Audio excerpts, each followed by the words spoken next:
계시록 5장 1절에서 5절 한번 같이 읽겠습니다.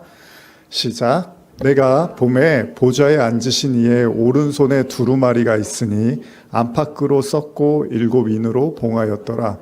또 봄에 힘 있는 천사가 큰 음성으로 외치기를 누가 그 두루마리를 펴며 그 인을 떼기에 합당하냐 하나 하늘 위에나 땅 위에나 땅 아래에 능히 그 두루마리를 펴거나 보거나 할 자가 없더라.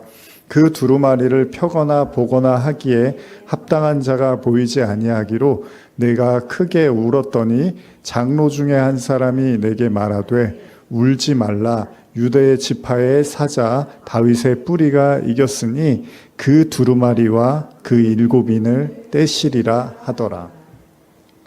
자, 오늘부터 이제 5장 말씀을 나누고자 합니다. 지난 4장까지 제가 속 시원하게 다 제 마음 원하는 대로 나누지 못했지만 여러분들이 좀 자세히 듣기를 원하시면 예전에 제가 나눴던 요한계시록 강해들을 좀 참고해 주시면 좋을 것 같고요. 어쨌든 지난 4장까지 요한은 열린 하늘을 통해서 이제 보좌에 앉으신 이를 목격합니다. 그리고 이제 그 보좌에 앉으신 이에 대한 이야기들이 4장에서 우리가 여러 가지 나눴었죠. 그리고 지난주에 이제 내생물에 대한 또 수정과 같은 유리바다 이런 것도 나눴고 홍보석, 녹보석인가요? 이런 것들도 나눴고 무지개 나눴고요. 이제 이런 것들이 보좌 하나님의 임재의 어떤 그 모습을 우리에게 이제 보여주고 있는 거죠. 번개, 우레소리, 이런 것들 나왔고요. 연기라든지 여러 가지가 나왔는데, 요한은 보좌에 앉으신 이의 모습을 이제 5장에서 계속해서 또 묘사하고 있습니다. 그는 오른손에 두루마리를 가지고 있는데, 그러니까 보좌에 앉으신 이가 있는데, 근데 그 두루마리를 가지고 있는데, 안팎으로 썩고 7인으로 봉했더라. 이렇게 이제 기록이 되어 있어요. 자, 보통 두루마리는 뭐죠? 두루마기하고 제가 두루마리 자꾸 헷갈리기도 하는데 두루마리죠. 두루마기는 옷이고. 자, 두루마리는 책이나 이제 편지, 서신으로 우리가 이해하고 있는데, 물론 이 가운데는 하나님의 말씀이 이제 쓰여졌을 거예요. 어떤 글이 쓰여졌을 거니까, 모든 게 다 하나님의 말씀이니까요. 근데 문제가 있습니다. 이제 이 두루마리의 내용이 너무 비밀스럽고 어렵기 때문에 요한이 그 두루마리가 봉해져 있다는 사실에 굉장히 애통을 하고 있다는 거예요. 그러니까 도대체 이 두루마리의 내용이 무엇인지, 그래서 여기 이제 5장 3절에 그런 표현이 있잖아요. 하늘 위에나 땅 위에나 땅 아래에 능히 그 두루마리를 펴거나 보거나 할 자가 없더라, 이런 표현이 있어요.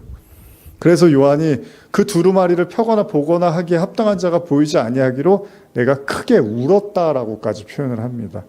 굉장히 애통하고 있습니다. 이게 얼마나 비밀스럽고 인간의 어떤 생각이나 인간의 주관이나 인간의 지식으로는 절대 미치지 않는 어떤 내용들이 이 두루마리에 담겨 있다고 이제 본 거죠. 그래서 요한이 너무 답답해하는 거예요. 여러분 드라마나 이런 거 보시면, 영화 보시면 범인을 잡으려고 형사가 끝없이 찾는 그런 내용들 우리 많이 보잖아요. 그래서 나중에는 그 범인을 못 잡으면 정말 미쳐버릴 것 같고 잠도 안 오고 나중에 그 사건이 이제 자기한테 다른 사람한테 넘어갔어도 계속 그 생각을 하잖아요. 그런 것처럼 지금 요한이 도대체 이 두루마리의 내용이 뭔지를 너무 알고 싶은 거예요. 그러나 아무도 그것을 열 자가 없다는 걸 알아버렸다는 거죠. 그리고 내용도 비밀스럽고 더군다나 7인으로 봉해졌다라고 기록이 되어 있습니다. 인 아시죠?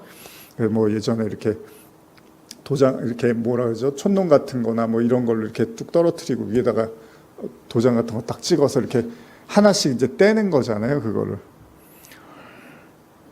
근데 우리가 예전에도 이 보좌에 대한 말씀 나누면서 이제 반복적으로 등장하는 내용 중에 하나가 이제 다니엘서, 에스겔서 이런 것들이 이제 또 우리가 볼 수밖에 없는 내용들인데, 에스겔서 1장 1절을 보면요.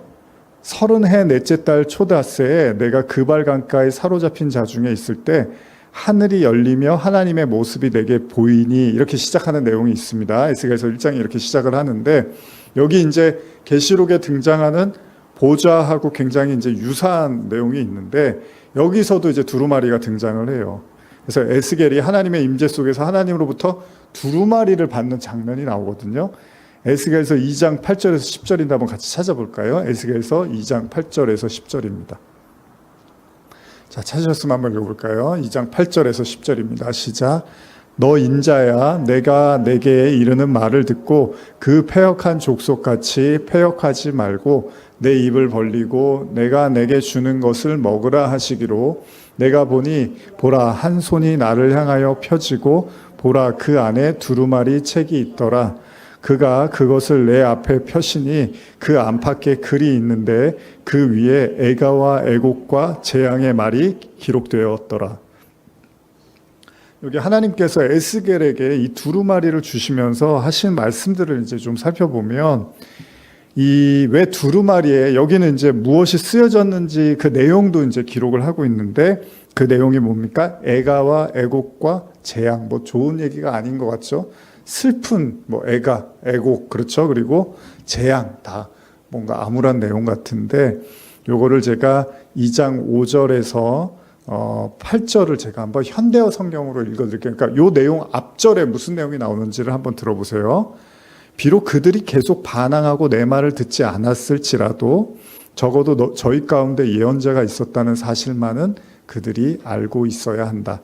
너 사람아, 그들 앞에서 두려워하지 말아라. 그들이 아무리 너를 위협하더라도 떨지 말아라. 내가 가시덤불과 철조망 속에 갇히고 정갈들 위에 앉게 되더라도 그들을 두려워할 필요가 없다. 그들이 내 말을 듣든지 듣지 않든지 마음 쓰지 말고 내가 내게 당부한 말만을 그들에게 전해라. 그들이 반역을 일삼는 백성이라는 사실은 너도 이미 잘 알고 있지 않느냐? 너 사람아, 오직 너만은 내가 이르는 말을 들어라. 저 반역하는 백성처럼 너는 반항하지 말아라.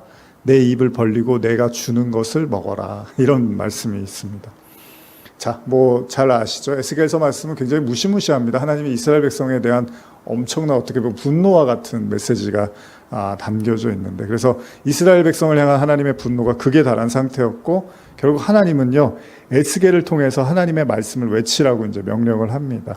여기 중요한 이제 내용들이 좀 있는데 오늘은 뭐 계시록 내용도 중요하지만 우리가 말씀을 접하고 대하는 자세에 대한 내용들도 잠깐 좀 나누려고 하는데, 첫째는 아무리 사람들이요 하나님의 말씀을 거역한다 하더라도 하나님은 계속해서 사람을 보내서 그 사람에게 경고하고 또 경고할 거라는 거예요. 이것이 지금 에스겔서에 지금 우리가 읽은 2장에 흐르고 있는 이제 하나님의 메시지인데, 어둠 속에 반드시 빛을 두어서 계속 하나님은 하나님의 뜻을 전하게 할 거라는 거예요. 이 사람이 말했는데 안 들으면 그냥 끝이 아니라 또 다른 사람을 보내고 또 다른 형태로 어떤 형태로 하나님은 계속 말씀하시는 거예요. 그래서 우리가 하나님을 뭐라 그러죠? 말씀하시는 하나님이라고 하죠. 하나님은 계속 말씀하신다는 겁니다. 물론 이것이요 그들이 듣고 회개하면 물론 복을 받게 됩니다. 그러나 거절하면은 이제 그게 심판의 이유가 된다는 거잖아요. 그러니까 첫째 우리가 기억할 건 하나님은 저나 여러분도 마찬가지입니다. 또 제가 하는 사역도 그렇고 계속 말하게 하는 거예요. 듣든지 안 듣든지 이게 이제 하나님의 어떤 뭐 재앙이나 심판이나 하나님의 말씀이 담겨 있는 메시지라면 하나님은 계속 말하게 할 거라는 거예요. 둘째는 거역하는 백성을 향해서 하나님의 말씀을 전할 때는 어떻게 해야 된다고요? 절대 두려워하지 말라는 거예요. 그러니까 우리가 말씀을 전하다 보면 상대방의 이제 눈치를 보게 되고 상대방의 기분이나 또 저 사람이 내가 이런 말 하면은 나하고 관계를 안 갖고 싶거나 나랑 관계를 끊고 싶겠다라는 생각이 들 수도 있잖아요. 사람들이 하나님의 말씀을 거절하는 가운데서 온갖 악행을 일삼고 심지어는 박해하고 가시덤불과 철조망에 갇힌다 하더라도 두려워하지 말라고 말씀을 하십니다. 그러니까 하나님은 그냥 말하라는 거예요. 그냥 전하라는 거예요. 있는 그대로 말하라는 거예요. 오늘도 제가 이제 말씀 준비하면서 그런 생각을 좀 해보긴 했는데,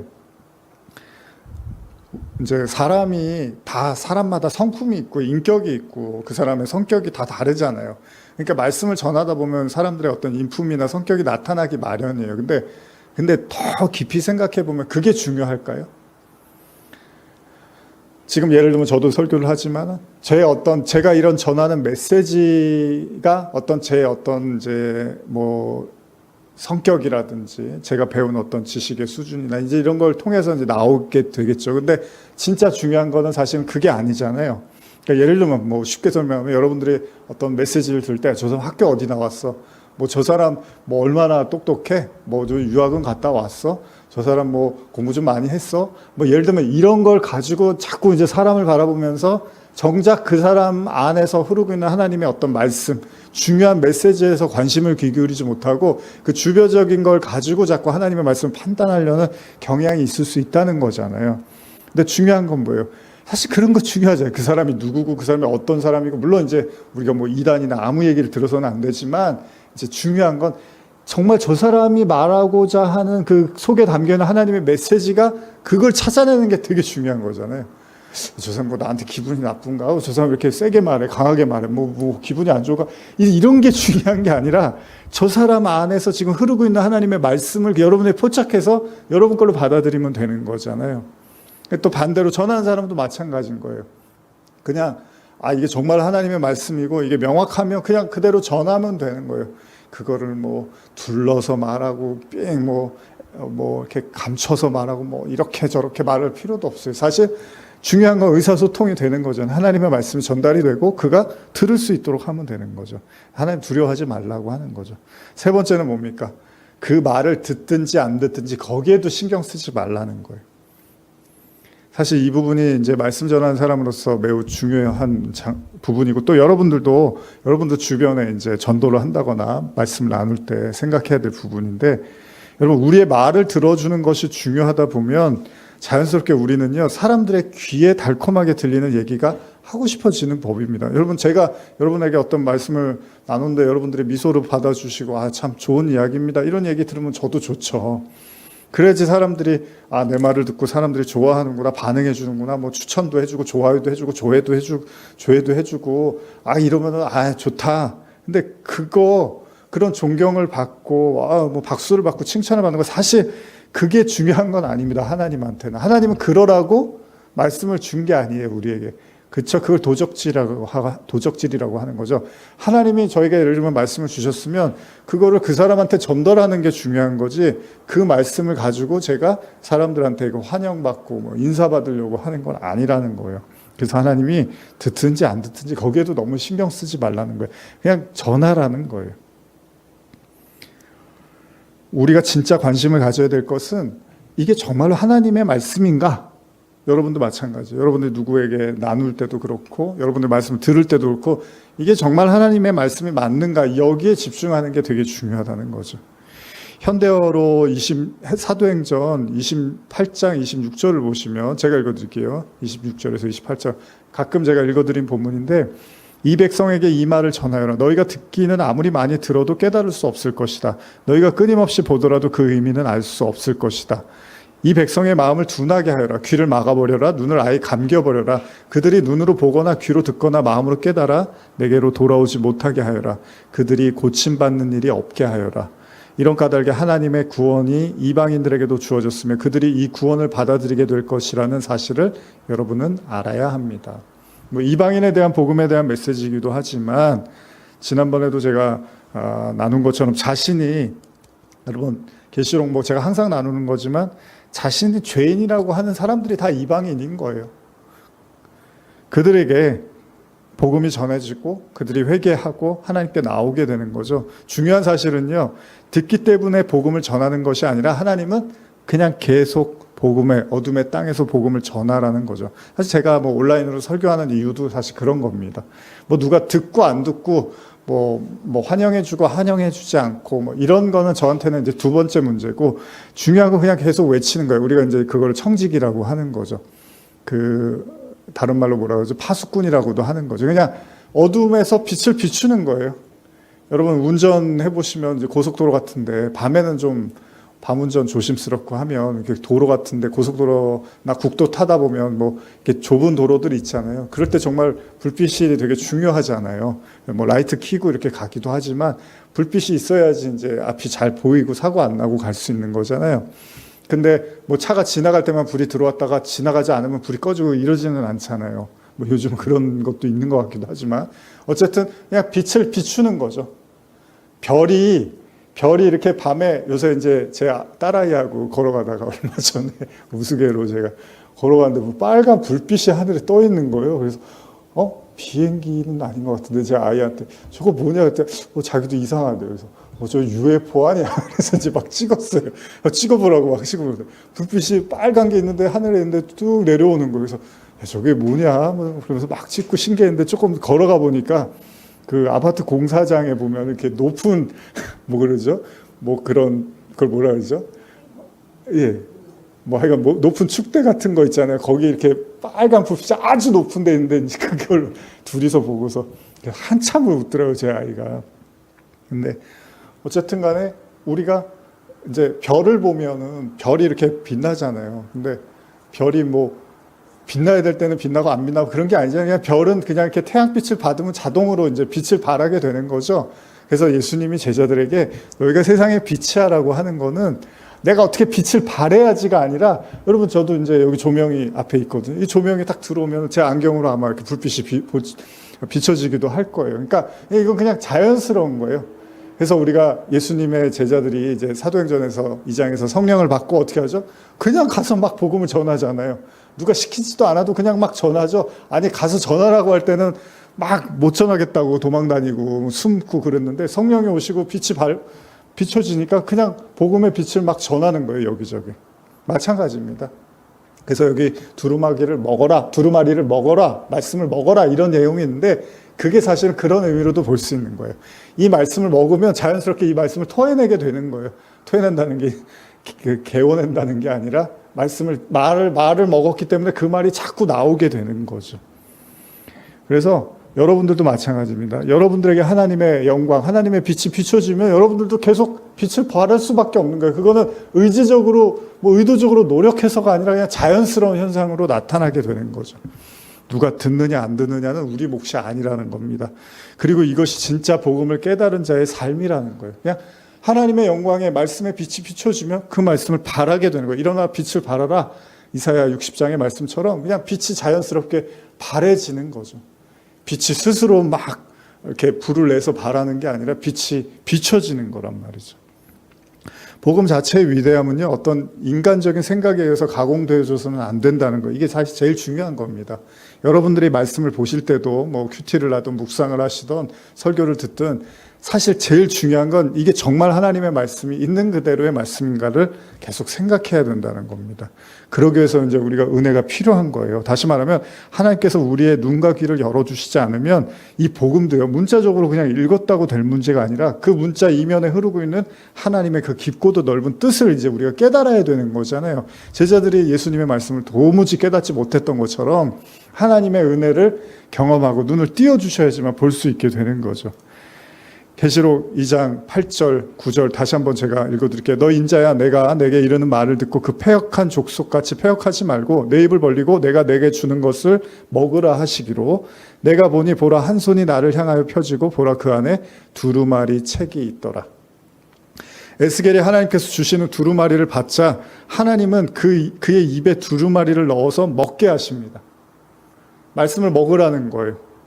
그때 에스겔이 고백하는데 이게 나중에 계시록에도 나타나는 내용인데, 이게 이제 그래서 계시록을 여러분들이 뭐 너무 수수께끼로 보시지 않아도 돼요. 사실 구약에 많이 등장하고 있는 내용들이 그대로 나타나는 경우가 많이 있습니다.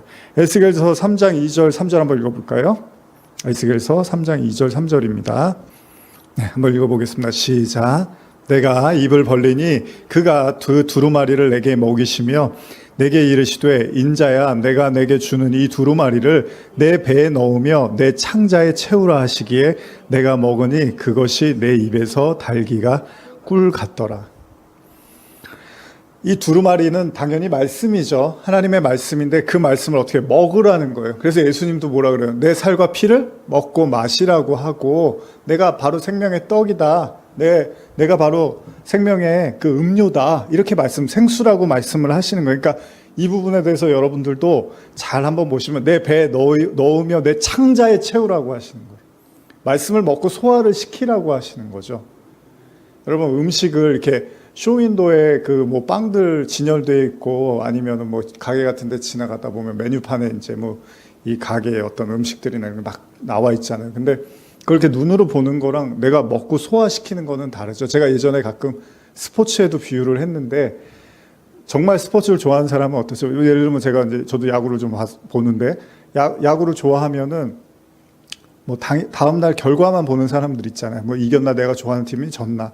그러면 이겼구나, 졌구나, 그러고 마는 거예요. 근데 그 경기를 직접 관전한 사람들, 또 TV나 아니면 직접 가서 그 사람들은 그 선수들하고 같이 혼연일체가 돼서 응원을 하고, 지면 막 괴로워하고, 또 뭐 역전하면 좋아하고, 이런 모든 것들을 같이 이제 공감하면서 이겼다, 졌다, 이런 걸 이렇게 느끼게 되는 거잖아요. 근데 점수만 딱 보고서 이겼네, 잘했네, 졌네, 아예 못했네, 이거랑은 다른 얘기죠. 말씀도 그렇다는 거예요. 말씀을 그냥 눈으로 읽고 묵상 정도 할 수 있어요. 다 사실 많이 해요, 그렇게. 근데 진짜 말씀을 먹는다는 건 뭐예요? 그 말씀을, 여러분, 음식을 먹는다는 게 뭐예요? 그 음식을 내가 먹는다는 건 그 음식이 에너지가 돼서 산다는 거잖아요. 여러분, 오늘 어떻게 사셨습니까? 아침에, 점심에, 아직 저녁은 못 드셨겠지만 그 드신 것이 에너지화 돼서 여러분들이 그걸로 사신 거잖아요. 그쵸? 안 드셨어요? 그래서 여러분, 물도 마시고 음식도 드시고 이 힘으로 사는 거잖아요. 이거 안 드시면은 여러분들 오늘 하루 굶으시면 내일 일하기 힘들어지고 모레는 더 힘들어지잖아요. 그러니까 말씀을 먹는다는 거는 그 말씀이 내 에너지로 산다라는 거죠. 그래서 예수님이 사단한테 시험 받을 때 뭐라 그래요? 야, 돌을 떡으로 만들어봐 그랬더니 사람이 떡으로만 살 것이 아니라 하나님의 입으로 나오는 모든 말씀으로 살 거야가 그런 얘기예요. 하나님의 말씀이 내 생명의, 내 삶의 에너지 원이야, 근원이야 라고 이야기를 하는 거죠. 말씀의 근원이라는 건 뭐예요? 음식을 내가 먹고 소화를 시켜서 살아가듯이 그 말씀을 내가 먹고 내 삶의 어떤 에너지원으로 산다라는 건 결국 그 에너지는 뭐예요? 그 말씀이 지시하는 방향대로 살게 되겠죠. 그래서 나중에 뭐라 그래요? 이게 입에는 단데 어떻게 되죠? 배에는 쓰다라는 말이 나오죠. 계시록에도 똑같은 말이 또 등장을 하고.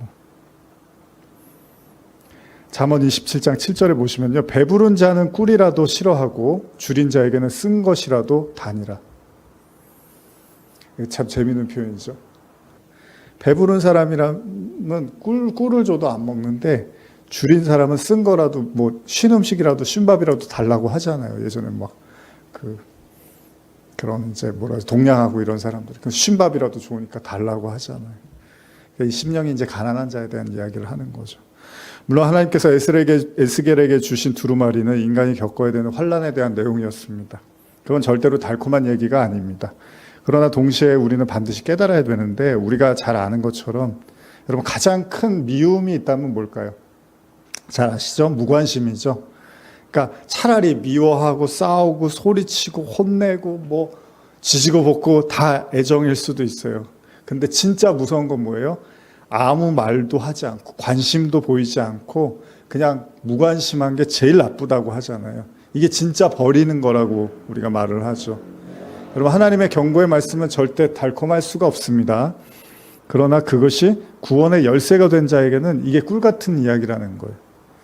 그래서 아까 이제 집사님도 말씀하셨지만 동시에 하나님의 심판과 은혜가 동시에 나타나는데, 여러분도 마찬가지예요. 뭐 예를 들면 우리 사모님이 이제 지난 주일에 갑자기 허리를 좀 삐끗해서 저도 가슴이 철렁했는데, 토요일 날 그랬는데 이제 오래 가면 어쩌는데 며칠 지나고 이렇게 나았어요. 근데 나중에 알고 보니까 또 허리가 많이 이렇게 좋아지지 않고 있는 상황에서 이제 이렇게 삐끗한 걸 보면서 이제 조심할 수 있는 오히려 기회가 된 거죠. 모르고 있다가 더 크게 이제 뭐 정말 무거운 걸 들다가 다쳤으면 큰일 날 수도 있었던 거죠.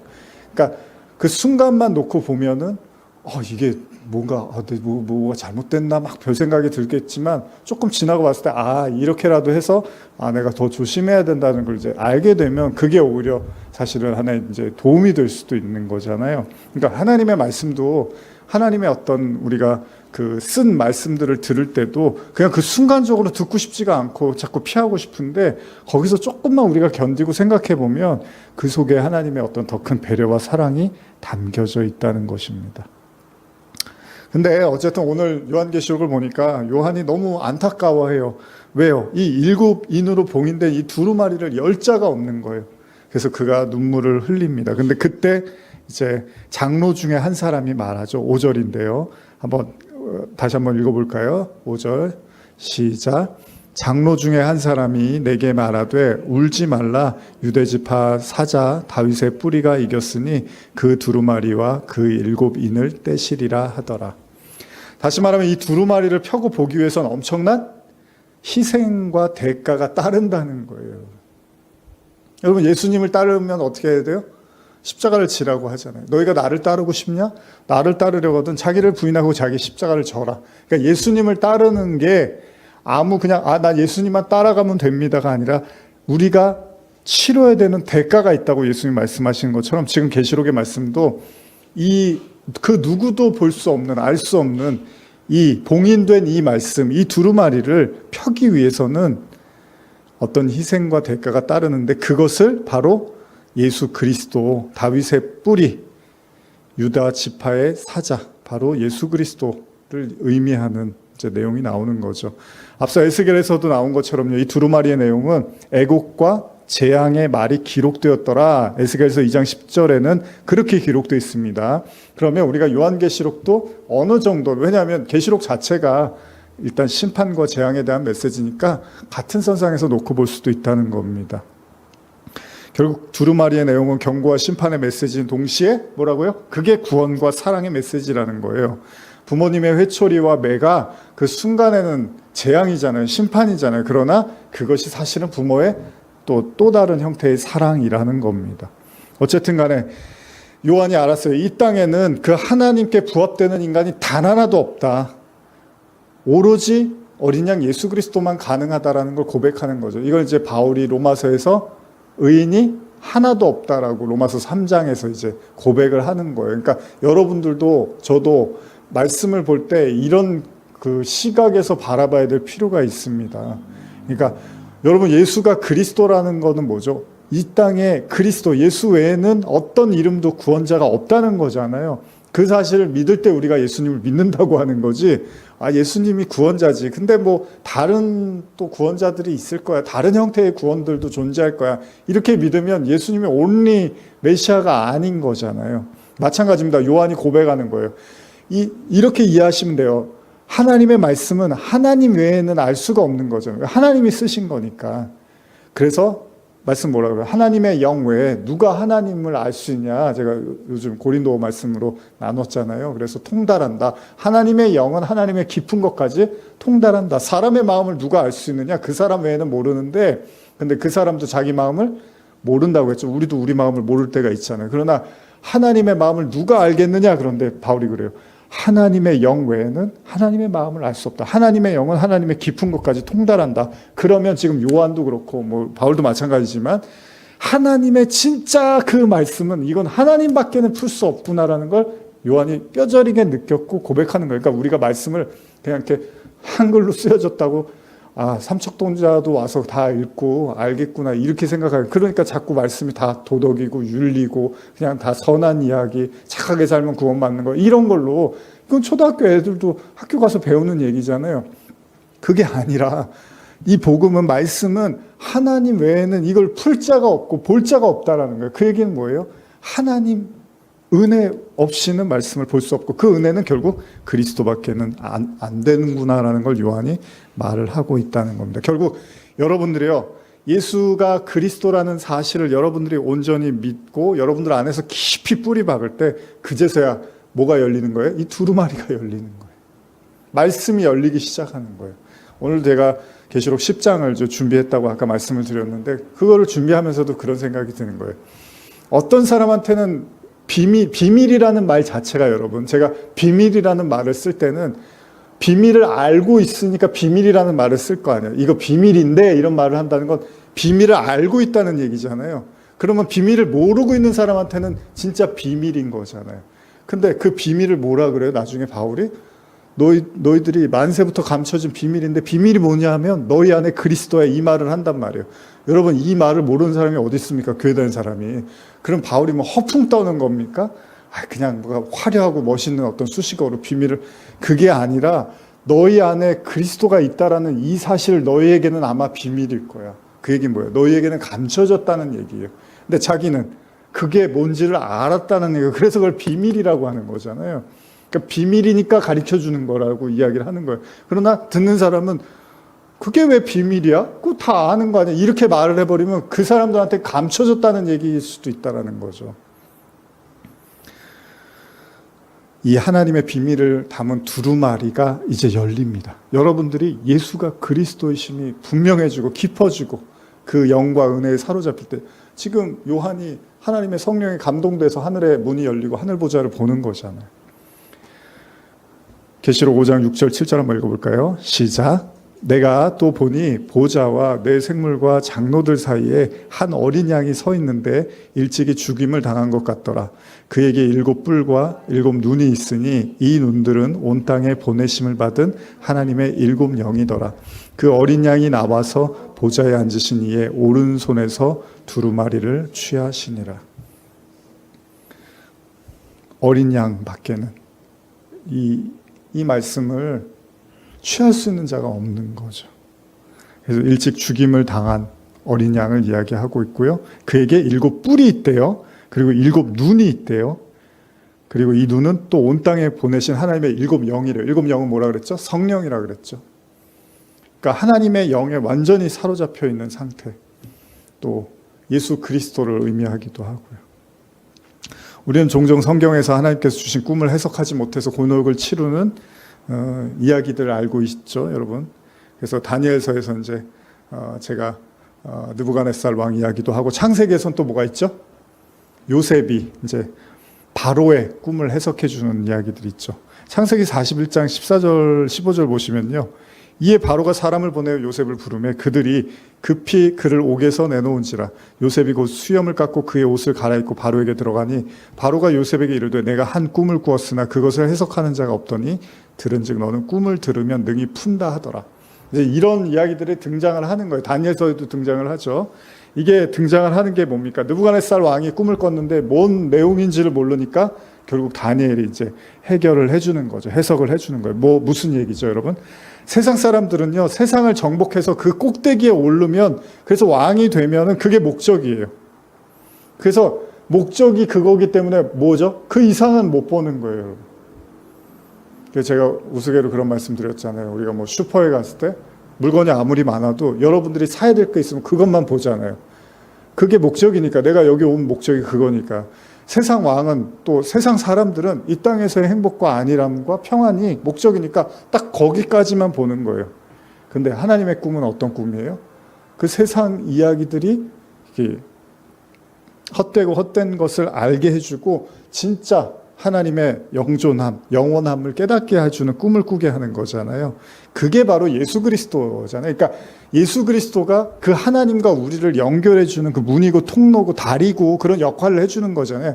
그러니까 그 예수 그리스도를 통해서만 이 세상의 이야기들을 찢고 나아가서, 이제 제가 뭐 예전에 뭐 상상계, 뭐 실제계, 뭐 상징계 이런 거 락강 이론으로 말씀드렸지만, 실제계라는 거는 우리가 포착되지 않는 세상인데, 그 상상계 어떻게 보면 눈으로 보이는, 그냥 이 눈으로만 감지되고 느껴지는 그거를 찢어서 진짜 영원한 실체를 보게 해주는 거라요. 근데 그걸 가능하게 하는 게 예수 그리스도입니다. 그래서 요한계시록이 예수 그리스도로밖에 풀어질 수밖에 없는 거예요. 모든 성경도 다 마찬가지예요. 왜냐하면 성경은 예수님에 대한 이야기고 예수님은 곧 아버지 하나님에 대한 이야기를 하는 거니까 그 영이신 하나님께 나아갈 수 있는 유일한 방법은 그리스도밖에 없는 거예요. 그래서 그 책이, 두루마리가 도대체 어떻게 쓰여졌고 뭔지도 모르겠는데 그거를 어린 양 예수 그리스도만 펴낼 수 있는 거예요. 왜? 그 안에는 하나님이 담겨 있으니까. 요한복음에서 뭐라 해요? 하나님이 말씀이고 말씀이 하나님이라고 그러잖아요. 그러니까 그 하나님을 여러분들이 포착하려면 그리스도라는 열쇠, 다윗의 열쇠라고도 하고 천국의 열쇠,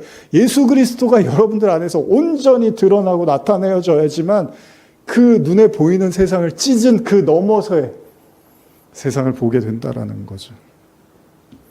요한복음 5장 39절, 너희가 성경에서 영생을 얻는 줄 생각하고 성경을 연구하거니와 이 성경이 곧 내게 대하여 증언하는 것이라. 그러니까 성경은 다 누구 얘기예요? 예수님 얘기예요. 엄밀히 말하면 성경은 다 예수 그리스도를 지시하고 있어요. 근데 이게 그래서요? 근데요? 예수님 믿는데요? 이제 이래버리면 안 되는 거예요. 우주 하면은, 우주라는 말은 두 글자지만 우주라는 그 어마어마한 거잖아요. 우주라는 게. 근데 예수 그리스도, 나 예수 그리스도 믿어요. 이래버리면 안 되는 거예요. 그 예수 그리스도라는 그 사이즈가 어마어마한데 그거를 감지를 못하고, 예수님 나 믿는데요. 나 불교 아니에요. 나 기독교예요. 나 예수 알아요. 예수님 십자가 죽으시고 부활했어. 이렇게 해버리면은 그거는 뭐 애들 주일학교 애들도 다 말하는데. 그 엄청난 뭐 우리가 하늘을 두루마리 삼고 바다를 먹물 삼아도 다 못 쓴다며 하나님의 사랑을. 근데 그래요? 마음에 막 하나님의 사랑을 막 다 못 쓸 것 같아요? 아니잖아요.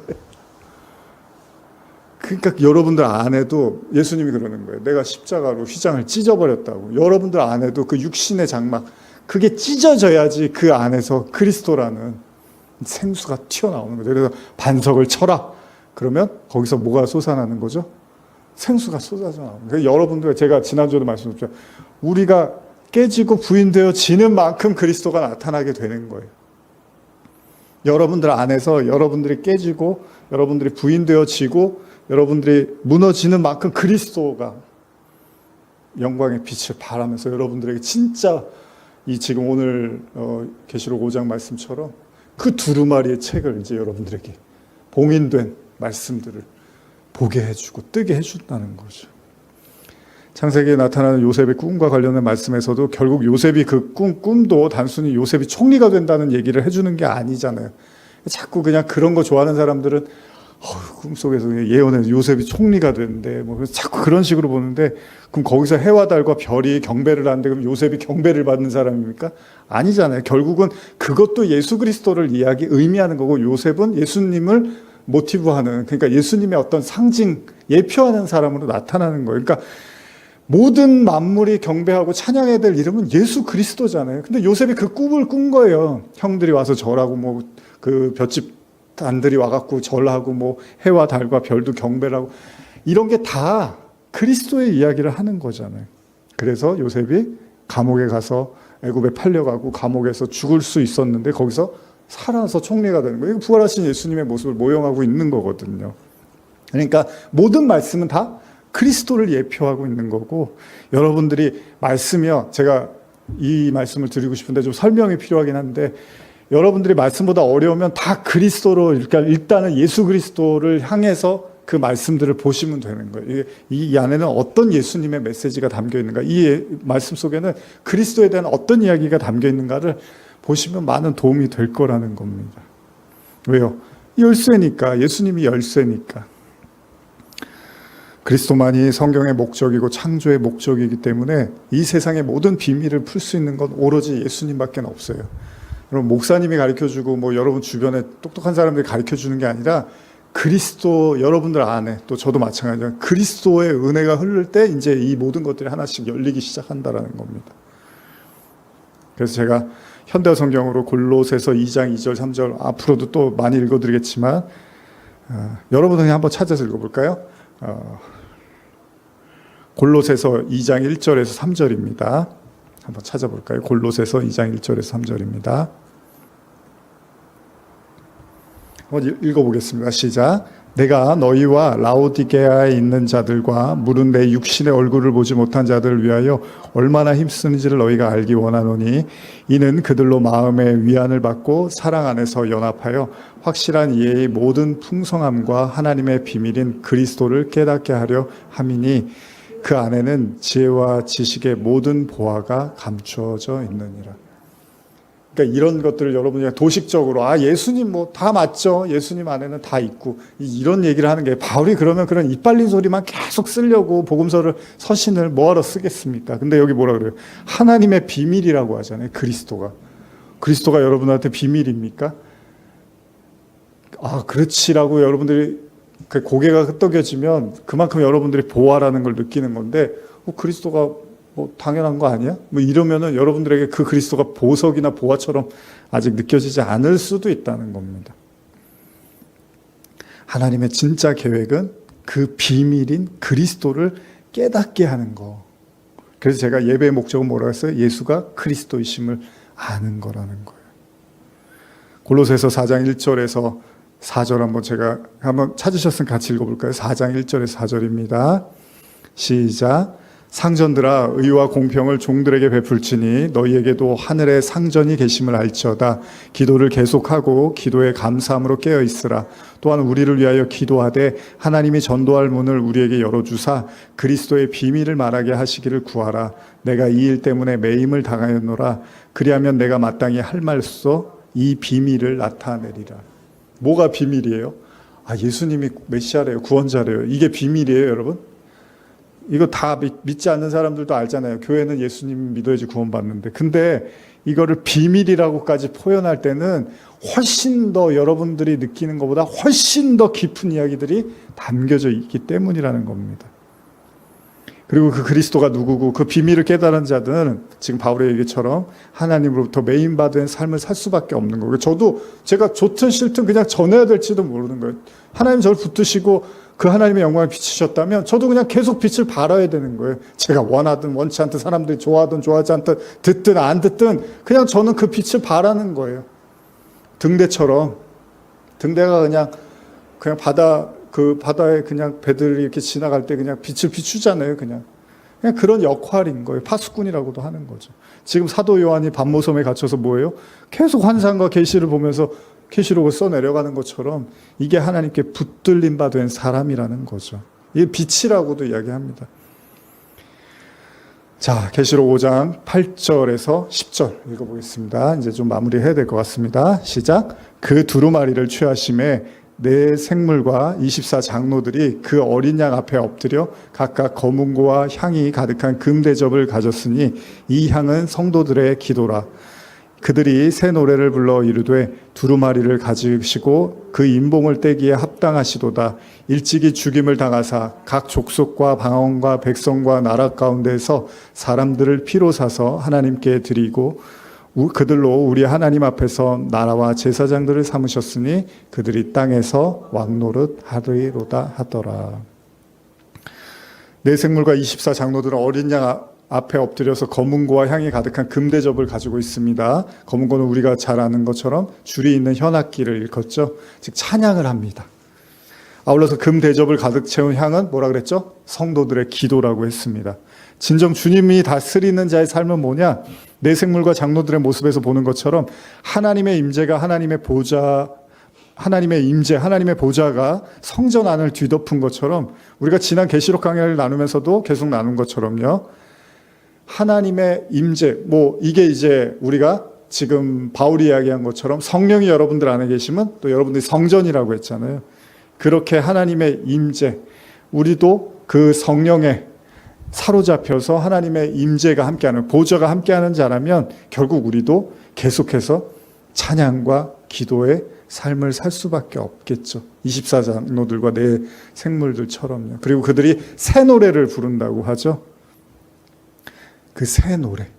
그래서 아까 제가 다 읽지는 않았지만은 골로새서 1장 26절을 제가 25절, 26절을 현대어로 읽어드릴게요. 나중에도 이건 제가 반복해서 많이 읽어드릴 겁니다. 하나님께서는 교회를 돕고 여러분들에게 그분의 숨은 계획을 알리려고 나를 보내셨습니다. 하나님께서는 지금까지 여러 세대에 걸쳐 구원의 계획을 비밀로 해오셨습니다. 그러나 이제는 드디어 하나님을 사랑하고 하나님을 위해서 사는 사람들에게 기꺼이 이 계획을 알리셨습니다. 이 영광으로 가득 찬 계획에는 여러분 이방인들까지 포함되어 있습니다. 이 계획의 깊은 뜻은 너희 마음속에 계시는 그리스도가 곧 영광을 얻을 유일한 희망이시라는 것입니다. 그러니까 이거를 계속 바울이 비밀이라고 계속 말을 해요. 저도 지금 계속 말하고 있잖아요. 계시록의 말씀은 단순히 미래 시점으로만 놓고 보면 안 된다는 게 이런 얘기입니다. 바울도 말하고 있습니다. 뭔가 엄청난 비밀을 말할 텐데 그게 너희 안에 있는 예수 그리스도라는 거예요. 여러분들 안에 예수 그리스도가 계십니까? 예, 아멘, 계셔요. 잘 안 느껴지는데 계세요. 이게 아니에요. 제가 지금 드리는 말씀. 정말로 느껴지고 살아계신다라는 게 내 안에서 그냥 같이 호흡한다라는 걸 우리가 동일하게 이제 느끼는 거죠. 그냥 막연하게 믿는 게 아니라. 그럴 때 새 노래를 부르게 되는 거죠. 예수님의 십자가의 죽음에서 끝이 아니라 부활하신 이제 우리의 그리스도가 주가 되신 그 예수님을 찬양하는 거죠. 여러분 십자가에 달린 예수님, 우리가 이제 사순절이고 이제 고난 주간 되면 이제 십자가 보면서 막 얼마나 아프셨을까 막 이런 노래 부를 거 아니에요. 근데 새 노래는 뭐예요? 부활하신 주님을 이제 목격하고 이제 영생과 우리에게 영원한 기쁨과 은혜를 주시는 그분을 찬송할 수 있는 이제 힘이 생긴 거잖아요. 그럴 때 비로소 우리가 이제 새 노래를 부르고 부활하신 주님을 만나게 되는 거죠. 그러나 아직 그 그리스도가 우리 안에 계시고 그리스도가 주가 되지 못한 수많은 사람들이 존재하고 그들에게 여전히 말씀과 복음은 그들을 어떻게 보면 깨뜨리고 그들을 부인시키는 말씀으로 어떻게 보면은 이제 앞으로 보게 될 7인 하나가 띄어질 때마다 이제 말들이 등장을 하죠. 근데 그 말들도 사실 말씀을 의미하기도 한단 말이에요. 그러니까 그 말씀들이 이제 달려드는 거예요. 들이닥치는 거예요, 우리에게. 미래적 개념으로 이해할 수도 있겠지만 현재적 개념에서도 여러분들에게 하나 말씀 일곱의 개념 자체가 하나님의 말씀을 의미하는 거니까 그 말씀들이 하나씩 들이닥치는 거예요, 우리한테. 그러면서 우리가 그 안에서 깨지고 또 무너지면서 그리스도의 생명으로 되살아나는 그런 과정들을 우리가 하게 되는 거죠.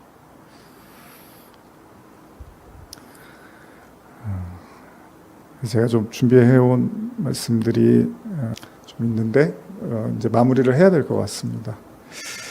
우리 이사야서 말씀을 보면 그런 말씀 있죠. 이것도 제가 읽어드릴게요. 이제 마무리하면서 이사야 43장 18절 현대어로 읽어드릴게요. 너희는 그 옛날 일만을 생각하며 오늘을 탄식하지 말아라. 항상 그 옛일만을 되돌아보며 과거에 매여 있지 말아라. 보라, 내가 이미 새로운 일을 시작하였다. 그 일이 이미 새싹처럼 돋아났는데 너희는 아직도 그것을 알지 못하느냐. 바로 내가 광야에 큰 길을 내고 죽음의 사막에 생명의 강줄기들이 흘러가도록 하겠다. 그래서 나의 선민 이스라엘이 고향으로 돌아가는 길에서 마음대로 마시도록 하겠다. 그러면 들짐승들도 그 물을 마시며 나에게 영광을 돌리며 승냥이와 타조들도 나를 찬양할 것이다.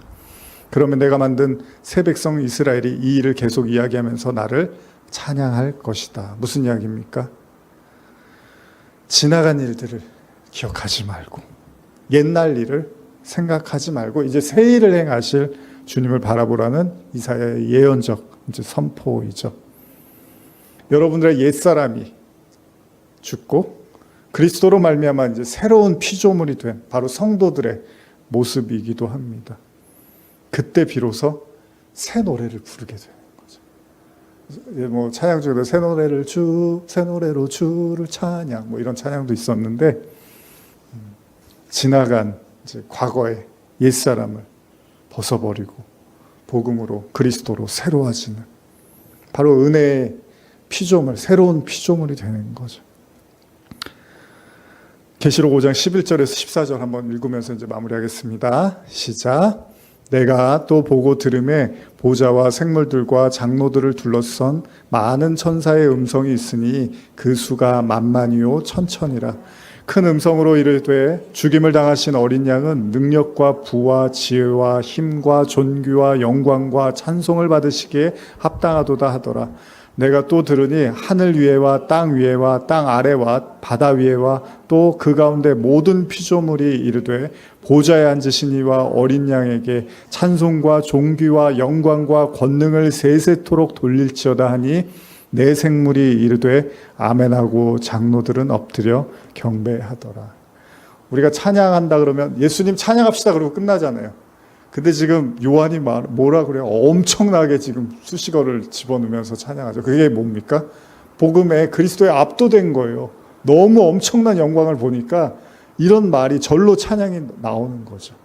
여러분들 안에서도 뭐 누가 시켜서 찬양의 가사가 그러니까가 아니라 진짜 여러분들 안에 그리스도의 샘솟는 생명과 은혜로 정말 찬양이 절로 나오는 새 노래를 부르는 여러분과 제가 되기를 또 간절히 소원합니다. 기도하시겠습니다. 하나님 아버지 감사합니다. 또 피곤한 시간 이렇게 또 늦은 시간까지 또 말씀 나누고 또 이제 돌아가려고 합니다. 바울이 비밀이라고 계속 강조했던 메시지가 있습니다. 바로 너희 안에 그리스도. 요한은 봉인된 그 두루마리를 보면서 그 누구도 열 수 없다는 사실에 매우 충격을 받고 크게 울었습니다. 그러나 이윽고 죽음에서 살아나신 어린 양 예수 그리스도로 말미암아 이제 그 두루마리를 열 자가 등장함에 너무나 기뻐하며 노래하고 있습니다. 우리에게 하나님의 말씀은 어떻습니까?